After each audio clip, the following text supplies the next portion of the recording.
इस कथा को सुने बिना प्रदोष व्रत की पूजा मानी जाती है अधूरी। जाने तिथि, पूजा विधि और शिव आराधना का महत्व। प्रदोष व्रत पर भगवान शिव की आराधना का विशेष महत्व होता है। इस दिन शिवजी का रुद्राभिषेक करने से जीवन की सभी परेशानियों का नाश होता है। यह व्रत करने से व्यक्ति को सुख, शांति और समृद्धि की प्राप्ति होती है और सभी कष्ट दूर हो जाते हैं। हिंदू धर्म में त्रयोदशी तिथि का विशेष महत्व है। पंचांग के अनुसार हर महीने की त्रयोदशी तिथि को प्रदोष व्रत रखा जाता है। त्रयोदशी तिथि भगवान शिव को समर्पित है। इस तिथि को प्रदोष व्रत भगवान शिव की विशेष कृपा पाने के लिए रखा जाता है। इस दिन भगवान शिव की उपासना करने से आपको मनोवांछित फल की प्राप्ति हो सकती है। प्रदोष व्रत का पूजन सूर्यास्त से 45 मिनट पहले और सूर्यास्त के 45 मिनट बाद किया जाता है। प्रदोष व्रत के दौरान प्रदोष व्रत की कथा सुनना भी शुभ माना जाता है। धार्मिक मान्यता है कि प्रदोष व्रत की पूजा बिना कथा सुने अधूरी रह जाती है। प्रदोष व्रत की कथा। स्कंद पुराण में वर्णित एक कथा के अनुसार प्राचीन काल में एक विधवा ब्राह्मणी अपने पुत्र को लेकर भिक्षा लेने जाती थी और संध्या को लौटती थी। एक दिन जब वह भिक्षा लेकर लौट रही थी तो उसे नदी किनारे एक सुंदर बालक दिखाई दिया। वह बालक विदर्भ देश का राजकुमार धर्मगुप्त था।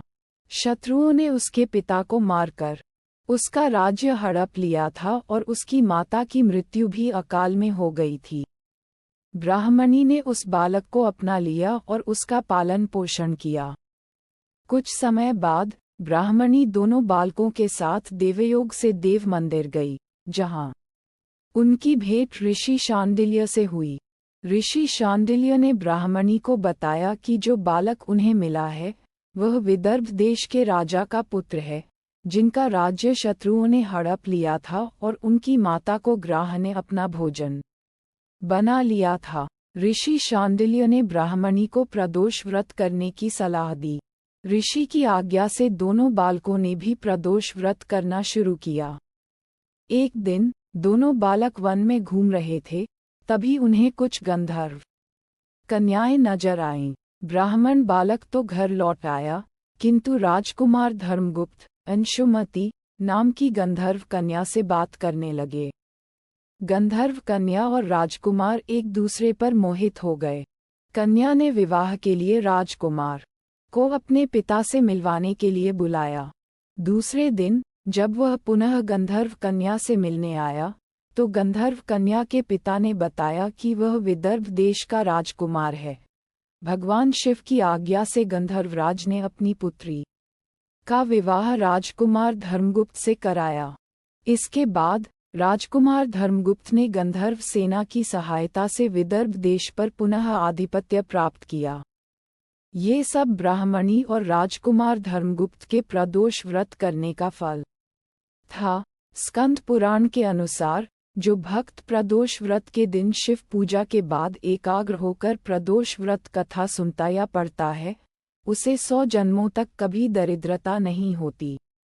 प्रदोष व्रत पूजन तिथि। वैदिक पंचांग के अनुसार आषाढ़ माह के कृष्ण पक्ष की त्रयोदशी तिथि 3 जुलाई को सुबह 7:10 बजे शुरू होगी और 4 जुलाई को सुबह 5:54 बजे समाप्त होगी।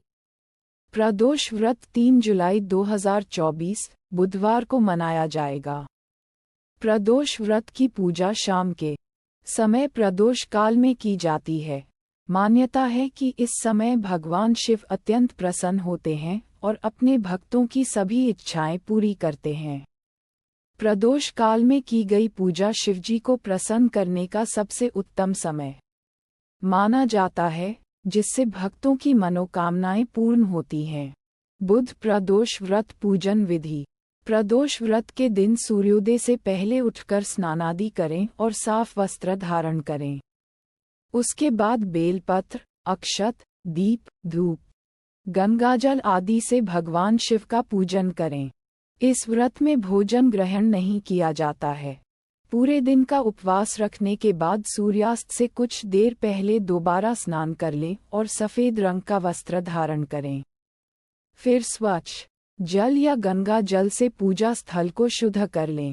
अब गाय का गोबर लें और उसकी मदद से मंडप तैयार कर लें। 5 अलग अलग रंगों की मदद से आप मंडप में रंगोली बना लें। पूजा की सारी तैयारी करने के बाद उत्तर पूर्व दिशा में मुंह करके कुशा के आसन पर बैठ जाएं। भगवान शिव के मंत्र ॐ नमः शिवाय का जाप करें और शिव जी को जल चढ़ाएं।